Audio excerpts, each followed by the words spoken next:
Hello students, myself Dr. Sucharita Bhattacharya from Guru Nanak Institute of Technology, Kolkata, the subject teacher of physics, welcome you in my lecture series on electromagnetic theory once more.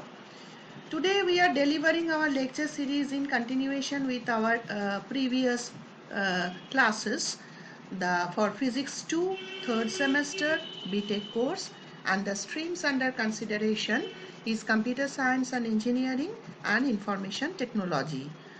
Today we are starting with lecture 4 of the series. Now we are continuing basically the electrostatics. So today's lesson is the third lesson on electrostatics, and here we will discuss on boundary value problems. Basically it is the continuation of our previous lecture, but this time with cylindrical conductor as example. Then we will go for the steady current and the equation of continuity. Naturally, the questions to be addressed can be framed like this, that is, calculate the electric field and potential for cylindrical conductors. What is equation of continuity in general? Then what is steady current? And equation of continuity for our charge system, and the physical meaning of the equation of continuity. So let us start. Now first we are addressing the boundary value problems, what we were doing in the last, what we have done in the last lecture, and today we will start with the case 3, that is potential between two coaxial cylindrical conductors. In the last lecture we have done the parallel plate cases and the spherical conductor case. Now it is the coaxial cylindrical conductor. So let us first take a look, basically the recapitulation of the cylindrical coordinate system, because from the symmetry consideration of the system we have to choose the coordinate system as cylindrical in nature. So the three coordinates under considerations are rho, phi, z. Now what about rho? Rho is the radial distance of any point P, say, from the axis of symmetry of the cylinder, and phi is the azimuthal angle, the same one what we introduced in case of spherical coordinates.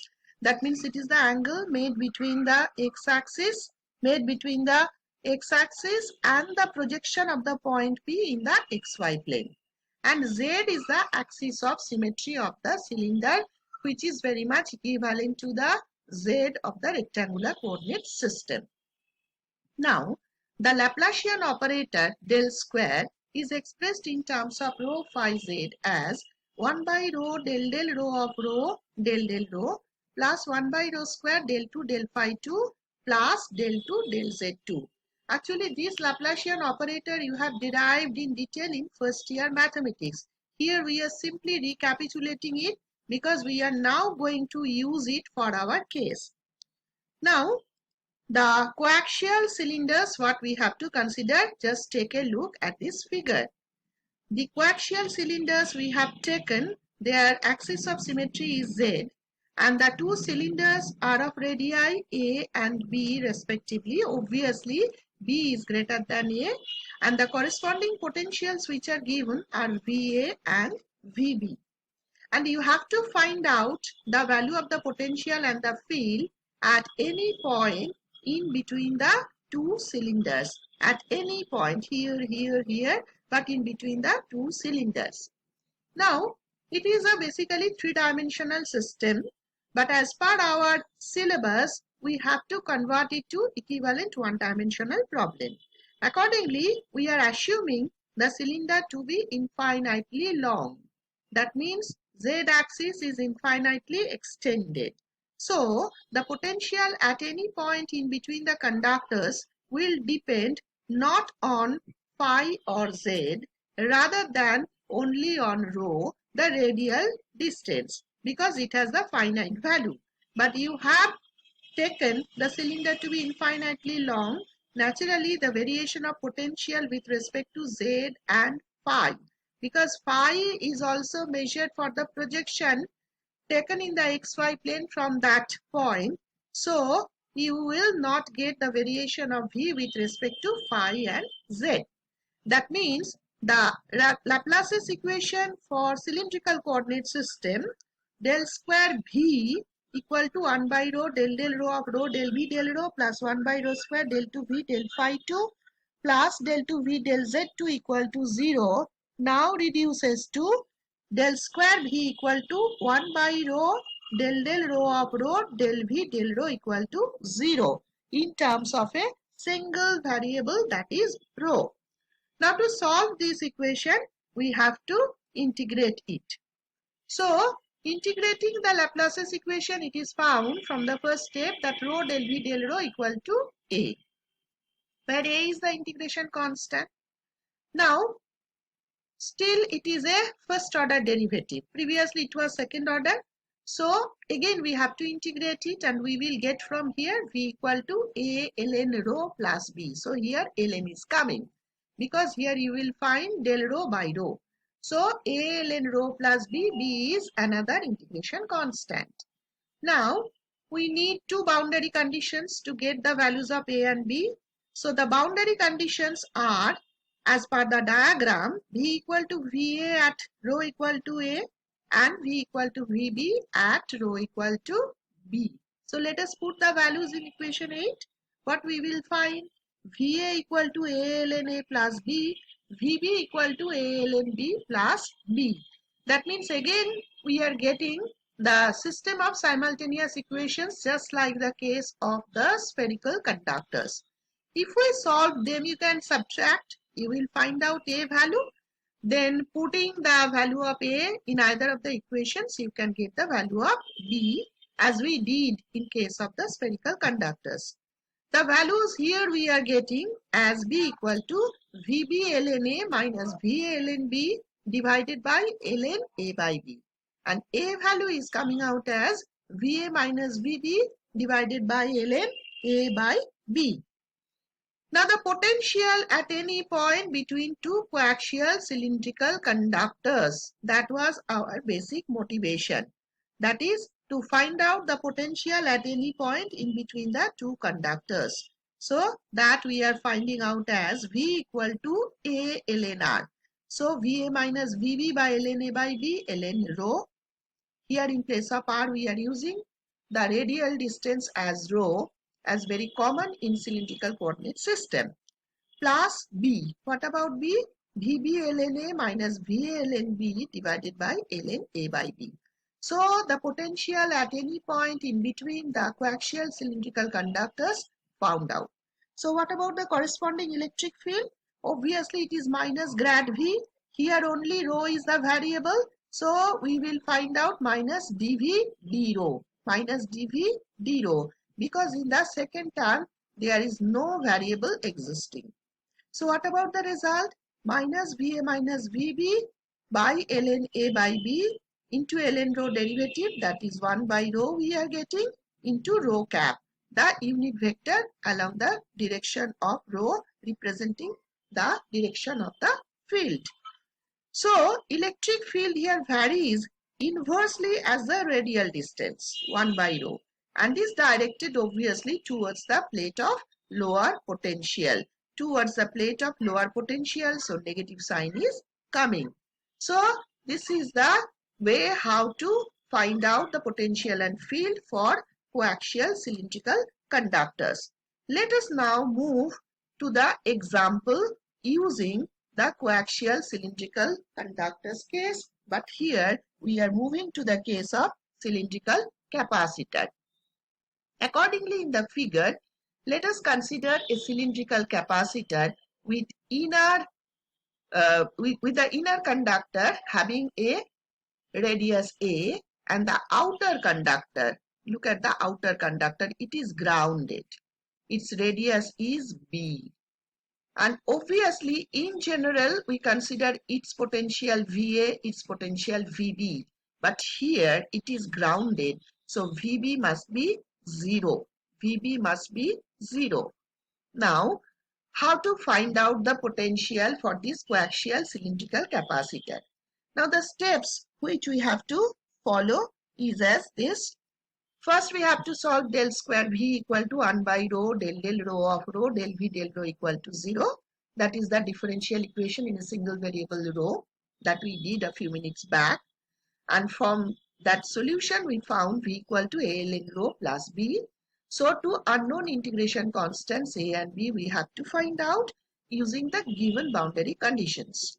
So definitely the boundary conditions which will change compared to the previous problem is this one, that V equal to 0 at rho equal to B. I already mentioned that VB must be equal to 0 here at rho equal to B. So if you put the value from here, you will find out B equal to minus A ln B. So unknown integration constant you have expressed in terms of another integration constant. Okay. Now let us go to the second boundary condition. That is the regular one, V equal to VA at rho equal to A. By putting the values and using B here, you will find out A to be equal to VA by ln A by B. VA by ln A by B. That means A unknown integration constant is expressed in terms of all given parameters. Okay. And B equal to minus A ln B. So if you put the value here, then B will also be expressed in terms of totally known parameters because A equal to VA by ln A by B. That means A and B both are now totally known.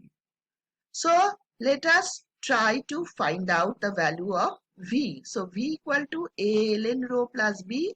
So what about V? A. What is A? VA by ln A by B. Okay. Now ln rho plus B. So ln rho is there. And what about B value? Minus A ln B. So A is common. We are getting ln rho by B. So V equal to VA ln rho by rho by B divided by ln A by B. Now what about electric field in the region?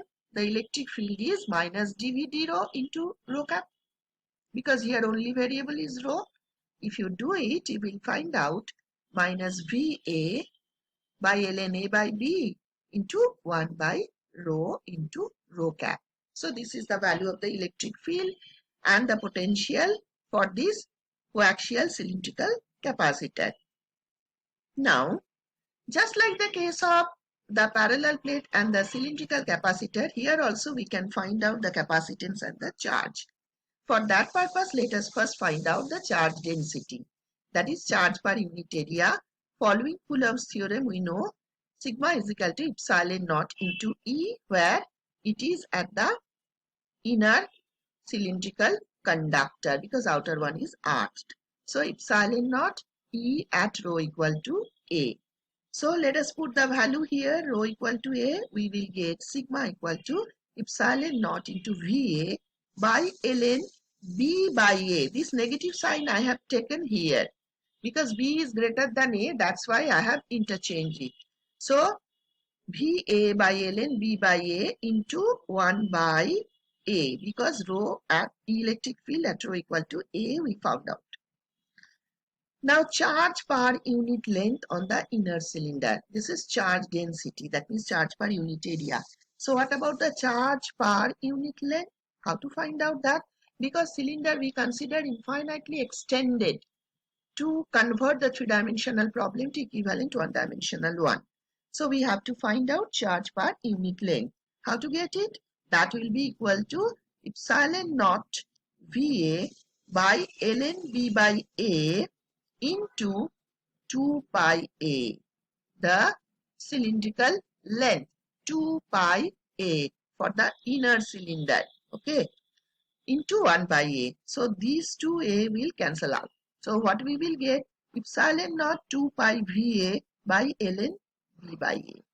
That is the total charge per unit length on the cylinder. So what about the capacitance per unit length? That is equal to Q by V. So what we are getting? Epsilon naught 2 pi divided by ln B by A. So I think all of you understood it. It is very, very beautiful example of the potential for a coaxial cylindrical capacitor. Let us now move to the next part of our today's session, that is equation of continuity. Okay. Now to start with equation of continuity, let us first give you the idea about the equation of continuity in general. What do we mean by that? In physics, actually equation of continuity is a simple equation, but it is a very powerful method to deal with mostly conserved quantities, though it can be generalized to apply for any extensive quantity, but mostly it is used for various conserved quantities. Now we all know that conservation law exists in general very frequently for we consider the conservation law very frequently for mass, energy, momentum and electric charge. Many other things are conserved and conservation laws exist, but more commonly what we used in our physical world is the conservation of mass, conservation of energy, conservation of momentum and conservation of electric charges, definitely under their respective appropriate conditions. So, a variety of physical phenomena we can describe using continuity equation because for these type of conserved quantities. Now, in general, any continuity equation is expressed in terms of a flux integral which applies at a point in any finite region, and it can be converted to a divergence operator at the end. So, it is expressed in terms of a flux integral, that means integral form, and finally it is converted to divergence operator, that means in the differential form. So integral and differential form are shown to be connected here when applied vector integration theorems that we will do in our due course to the system under consideration. So this is in general the equation of continuity. Now the examples of some applications, more specific one, more commonly one is the transport equations in different cases like convection diffusion equation, Boltzmann transport equation and Navier-Stokes equation. This type of transport equations are very common in our physical world. But being the third semester engineering students, you are familiar with one transportation case and the equation of continuity in your mechanical science in the first year course, that in case of a fluid flow, where you have found that when a fluid is in motion, it must move in such a way that mass remain conserved. Where to see how such mass conservation takes place, definitely with restrictions on the velocity field, you normally consider the steady flow of fluid through a duct. Now look here, where you have the narrower portion of this duct, there the speed will be faster, and for the wider portion of the duct, there will be the speed slower. That means to maintain the conservation of the fluid flow, this type of restrictions are put on the velocity field, though the steady flow of fluid we are considering putting these restrictions on the velocity field. So I think all of you can remember that you have done this in the first year mechanics. Now let us today move to our steady current flow. In place of velocity of the fluid in mechanics, in physics, in electrostatics, we are now moving to the steady current in the equation of continuity part. Now here I must mention that in electrostatics we consider charges at rest. But if charges are in uniform motion, then current flows or generates. So let us focus on conductors now, where current is expressed as rate of flow of charge, that means I equal to dq dt, and it is expressed in ampere, we all know that. Now if current remains independent of time, then definitely it is the steady current. If current remains independent of time, then it is the steady current. Now when we are talking about the current and rate of flow of charge, the material first come to our minds is definitely conductors. So in conductors, large number of free charge carriers are present. So they must experience the drift motion. most common one. The charge carrier attains steady directional velocity because of drift motion. What is happening inside the conductor? We know in addition to free charge carrier, that is electrons, we have the lattice ions. We have the ions which are kept at the lattice points. Now during the course of motion due to the applied field, the charge carrier electrons will be accelerated and move towards the lattice point. There they will interact and scatter from their original path. Naturally, during the time of interaction, the velocity will be zero. But in between the two lattice points, since field is on, the charge carriers will be accelerated again, and naturally they will attain the velocity which is directional one. On an average, they attain the steady directional velocity in response to the field. That is called the drift velocity. That is steady directional velocity. And drift velocity per unit electric field is known as mu, the mobility. So when we are talking about the charges are in uniform motion, we are first talking about as material, the conductor, and the motion under consideration, which is very prominent one, is the drift motion. In addition to drift motion, there are thermal motion inside the conductor, because charge carriers possesses this thermal motion as their assembly is in thermal equilibrium with the environment or surroundings. So there is second motion which is present in charge carrier, that is the thermal motion. Now this thermal velocity is much larger than drift velocity, but thermal velocity is random. Drift velocity is directional in response to the field, but thermal velocity is random, so they produce no directional charge transportation. That's why to deal with charge conduction, we normally ignore the thermal motion and we consider the drift motion of the carrier. So here also, in case of the steady current flow, we will consider the drift motion of the carrier. Now, how to obtain the equation of continuity? For that purpose, let us consider a closed surface S enclosing a volume V. Now, current through any arbitrary surface S, current flowing through any arbitrary surface S, we know is given by I equal to closed surface integration J dot ds, where J is the current density, that means current per unit area. Now, if we consider the current I is entering inside the volume V, then how to express this I? There will be minus sign because current is inward. Because ds vector we already introduced number of times in our lecture. Ds vector is represented as n cap into ds, where n cap is the unit vector perpendicular to ds. And for outward case, n cap is positive, and for inward case, n cap is negative. So when we are talking about current is entering inside the volume, we will express it as minus closed surface integration J dot ds. Now let us apply the Gauss's divergence theorem on the right hand side. What we will get from the closed surface integration, we will go to the volume integration equivalent. So J dot ds equal to del dot j into dv, that is divergence of j we will get.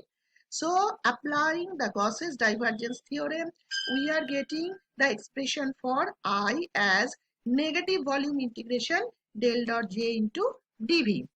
Now this flow of charge into the volume V increases the total charge contained in it. Naturally, I is entering, so charge is entering, so total charge contained within the volume increases. This rate of increase of charge is nothing but the current. So we can express current equivalently as dq dt. That means ddt of volume integration rho dv, with which you are all familiar. What about rho? Rho is the volume charge density. So equivalent expression for I in terms of charge contained is written as integration over V del rho del t into dv. It was ddt of rho dv. Now inside the integration we have used del rho del t into dv. Very important one, because inside the integral time derivative becomes partial derivative, because rho, the volume charge density, is a function of the space coordinates as well, or the position coordinates as well, other than the time. So here you are taking the derivative with respect to time. That's why you have to express it in terms of the partial derivative inside the integration. So from equation 9 and 10, both are equivalent to each other. Both are equivalent to each other. In case this is the equation 9 where current is entering, and here as a whole the charge is increasing because of that. So we will make them equal. We will get del dot J plus del rho del T over V into dV equal to 0, and which is holding for any type of volume, big or small. Naturally, the integrands must be 0. If it holds for any volume, the integrands must be 0. So we are getting del dot J plus del rho del T equal to 0. All important equation of continuity for steady current system. All important equation of continuity for a charge system which is moving under steady current. Now let us clarify here this continuity equation from physical point of view. Here J is the current density and rho is the charge density. So it relates the current and the charge density at a point. It relates the current and the charge density at a point. Also it shows the growth or decay of charge at a point must be due to the net flow of charge or current into it or out of it. That means it represents the principle of conservation of charge in differential form. Very, very important one. Basically, it shows the growth or decay of charge at a point due to the net flow of charge or current into it or out of it. That we have seen just now. So, it is nothing but the principle of conservation of charge but in differential form. Here we are taking del dot J. That means it is the space differentiation, and del rho del T it is the time differentiation. So, it is the differential form of principle of conservation of charge, the continuity equation. If there is no accumulation of charge at any point, if there is no accumulation of charge at any point means del rho del T equal to 0, as rho is the volume charge density. Then above equation reduces to del dot J equal to 0. So above equation reduces to del dot J equal to 0. That means divergence of current density vector is 0. So current density vector is solenoidal. Very important property of current density vector. Current density vector is solenoidal, just like the magnetic field vector B. Current density vector is solenoidal, just like the magnetic field vector B. What we introduced during our discussion on the vector calculus, the example we have taken for the solenoidal field is magnetic field vector B. Today we are getting another one, that is the current density vector, provided there is no accumulation of charge at any point. That means under steady condition you are getting divergence of J equal to 0. So if you apply here the Gauss's divergence theorem, taking its integration on volume, you will find closed surface integration J dot ds equal to 0 for any closed surface. That means get back. So net current entering or leaving any closed surface is 0. So net current entering or leaving any closed surface is 0. So these are all different physical significances of equation of continuity for a charge system, where it relates the current and the charge density. Then rate of growth or decay of charge is due to the charge flowing into it or out of it. If there is no accumulation of charge at any point, then we get current density vector is solenoidal, and that means no net current entering or leaving any closed surface. Okay. So I think everything we have covered as per our lesson plan here. Right now we will move to the question answers. Some broad questions I will show you as per university setting. But with that, some MCQ questions I will give you. I will discuss multiple choice questions. Very, very important one. Okay. So, In the broad question category, let us first take a look at the first question. Write down Laplace's equation in cylindrical coordinates explaining the terms. So Laplace's equation you have to write in cylindrical coordinate explaining the terms. So today's lesson we have done that del square V in terms of rho, phi and z.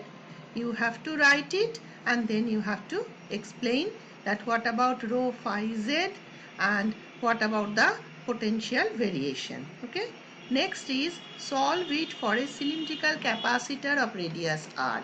So we have already done it as an example that solve it for a cylindrical capacitor of radius r. So for capacitor you will consider that the outer one arced.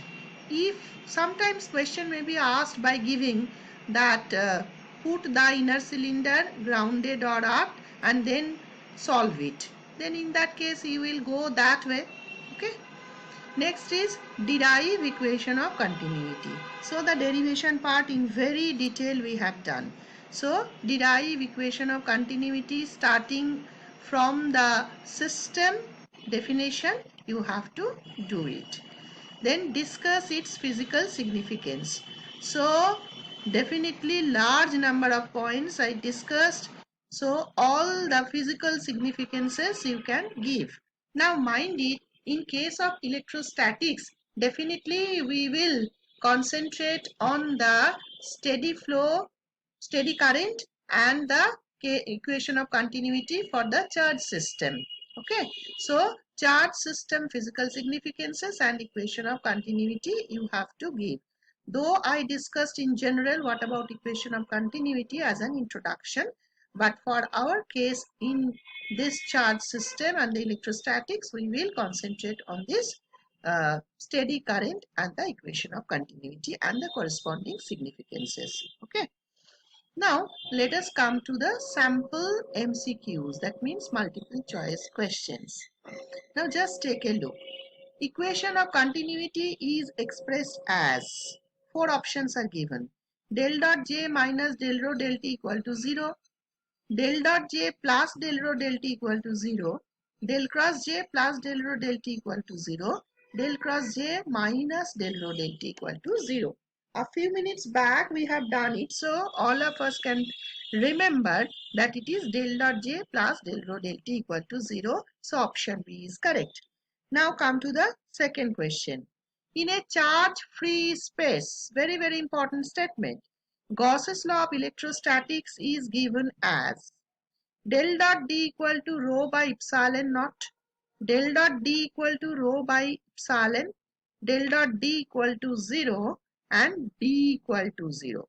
So it is charge free space. That means rho must be 0. Rho must be 0. So these two will not at all arise. And since it is the case of Gauss's law, so Gauss's law in differential form del dot D equal to rho by epsilon naught. Here rho will be 0 in charge free space. So del dot D equal to 0, that will be the answer. Okay. Now come to the third question. For steady current, current density J is irrotational, conservative, solenoidal, none of the above. For steady current, current density J is, the four options are given. Now, we already have got the idea that any vector which is irrotational is also conservative in general.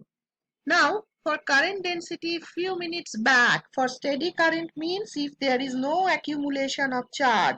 So, del rho del T equal to 0. So, this is the expression del rho del T 0 means del dot J equal to 0. So, current density is solenoidal. A few minutes back we have discussed that. Clear? Now, come to the fourth one. The relation between electric displacement vector D and the volume charge density rho. The relation between electric displacement vector, actually in the term it is mentioned as vector. So here I didn't use the bold letter because displacement vector mentioned, and volume charge density rho is del dot D equal to 0, del dot D equal to rho del dot D equal to sigma, del dot D equal to epsilon. So definitely it is volume charge density rho and relationship. So definitely these two will not at all arise. Sometimes students don't read the questions properly. That's why these type of questions are sometimes set. Okay. So volume charge density mentioned. So these two will not at all arise. And out of these two, what about the case? This is nothing but the differential form of Gauss's law. I think all of you can remember. Del dot E equal to rho by epsilon naught. Now what about D? Epsilon naught into E. So del dot D equal to rho. This is the relationship and this is nothing but the Gauss's law of electrostatics. It may be said in that way too. That what is the Gauss's law of electrostatics? Which one? The options may be given, okay? Now, fifth question. Electrostatic field is solenoidal, conservative, irrotational, none of these. Now, what about the nature of electrostatic field? We have discussed in very detail and there we found that electrostatic field is conservative as well as irrotational because electrostatic field can be expressed as negative gradient of potential as well as we can find del cross E equal to 0. So here options will be both B and C. Electrostatic field is conservative as well as irrotational. Now come here, similar questions but framed in a different way. Take a look. Electric field intensity satisfies the condition del dot E equal to constant, del cross E equal to constant, del dot E equal to 0, del cross E equal to 0. So much confusions are there. If you don't study the things and go for the physical meaning, you will be confused. Look here. Electric field intensity satisfies the condition. Which one? Del dot E equal to constant, del cross E equal to constant, del dot E equal to 0, del cross E equal to 0. Now we all know that electric field is irrotational as well as it is conservative. So del cross E equal to 0 will represent that definitely. So option D will be the correct one. Clear? Now, the relation E equal to minus grad V, the relation E equal to minus grad V indicates E is along the direction of increasing V. E is along the direction of decreasing V. E is not related to V. E is normal to the surface V equal to constant. So far as direction is concerned, we discussed it during our lecture period on day 2. That is E is minus grad V. What about the physical meaning of it? Definitely E is along the direction of increasing V and decreasing V. It will not arise because grad V means it is perpendicular to the surface. Grad V vector is perpendicular to the surface. V equal to constant. E is not related to V will not arise because E is related to V. We are getting it here. So E is normal to the surface. V equal to constant because grad V means a vector perpendicular to the surface. V equal to constant. So option D will be the correct one. Now come here. The unit of closed surface integration D dot ds. The unit of closed surface integration D dot ds. What about that? Coulomb, ampere, watt, farad. Now you know the units for different physical, actually electrical quantities which are mentioned here. Now what about D dot ds? D is the surface. And what is D? D is the electric flux density. It is expressed as the total number of electric field lines passing per unit area. Total number of electric lines of force passing per unit area. Now, who is creating the lines? Definitely charge will creating the lines. So what should be the unit of D? That is basically it is charge per unit area. D is charge per unit area. So that area and this area will cancel out. So what about D dot ds? Charge remains. So correct answer will be Coulomb. The unit of d dot ds is coulomb, because d means the total number of lines of force passing through unit area. Now lines of force is creating the charges. So charge per unit area into area. So unit of charge, that is coulomb, will be the answer. Now come to the question number 9. Poisson's equation in free space is expressed as, Poisson's equation in free space is expressed as del square V equal to 0, grad V equal to 0, del square V equal to rho by epsilon naught, del square V equal to rho by epsilon. I think it is very easy to all of you because we have discussed it very specifically. This is Poisson's equation in general. But for free space, don't be confused with epsilon naught. Free space, rho must be 0. Rho must be 0. So Poisson's equation converted to Laplace's equation in free space. So option A will be the correct answer. Poisson's equation is Poisson's equation is converted to Laplace's equation. So del square V equal to 0 is the correct option because rho equal to 0 in free space. Now the question number 10. In a region of space, if electrostatic potential is constant, that means V equal to constant, then what about the field? So if V is constant, then what is the relationship with electric field? E equal to minus gradient of V. That means minus dV dr. Now V is constant. So what about the relationship? What about the result? It will be 0 simply. So in a region of space, if electrostatic potential is constant, the field will be 0 because you are taking the derivative with respect to a constant. You are taking the derivative with respect to a constant, so it will be 0. So the correct option will be the option C. So these are the different type of sample questions. Many other questions can be set from here, but throughout the sessions, that is the 5 sessions I have taken so far in electrostatics, the 3 lectures, 1 prerequisite and 1 the problem sessions, what I am going to deliver in the next class. Actually I have taken 4 classes. So all the different topics what I covered so far, that is shown here. So I think it will help you to have the idea about the way questions are set. So in the next lecture, that is lecture 5, we will solve the problems in physical whiteboard. That means that class will be a little bit different. In the next class, we will go for that. Okay. For the time being, go through the portions what are delivered in detail and go through the questions also. And if you have any query, you please make it ready and you can contact me, you can call me. But for the next class, be ready because there we will do the physical board work and we need the problems formula. Okay. Till then, thank you to all the students and definitely remain safe and healthy and enjoy your days. Okay.